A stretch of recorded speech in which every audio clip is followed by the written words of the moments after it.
The Toronto Maple Leafs and William Nylander saga has finally come to an end. Nylander has agreed to a 6-year contract moments before the deadline, Saturday, December the 1st at 5 p.m. Eastern. We'll discuss all the details of the contract coming up next.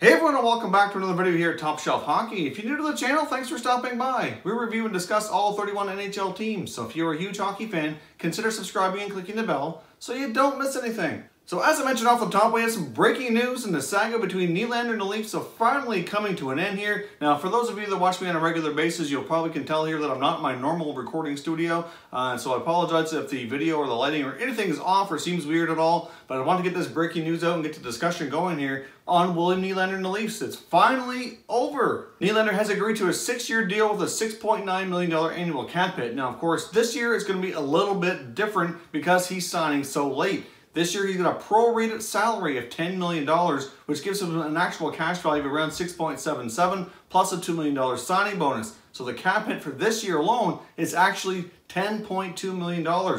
That is a pretty significant cap hit, but the Leafs are in a situation where they can absorb that. Of course, that is certainly going to eat into what they can possibly look at adding down the road at the deadline or whatnot, but still overall, they're in pretty good shape with the cap for this season. It really wasn't this year that was much of the concern. It was years beyond when they have other big contracts kicking in as well that they had to really be concerned about here. Now, the second year of the contract for next season, he only has a base salary of $700,000 and an $8.3 million signing bonus. So this contract is very front-loaded here.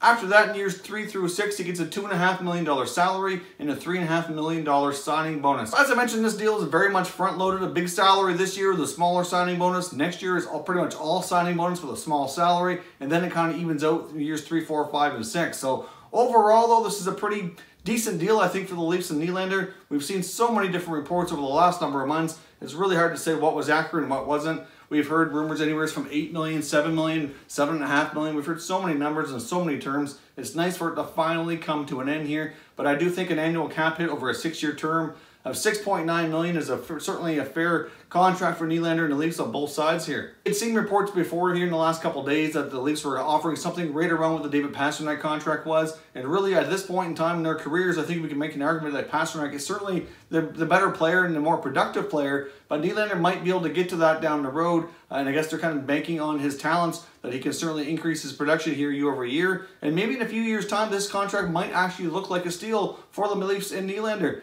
Now, of course, don't forget as well, we certainly had a report from Elliotte Friedman that we discussed a few days ago, indicating that he believes, regardless of what Nylander signed for or if he signed at all, that this would be his last year as a Leaf, and he still thinks Nylander stands a pretty good chance of being traded somewhere between now and the beginning of next season. So I guess time will tell. They do have a lot of other bigger contracts like Austin Matthews and Mitch Marner to get ironed out here. You know, wouldn't be a complete shocker now that Nylander is done that the Matthews contract may come sometime soon.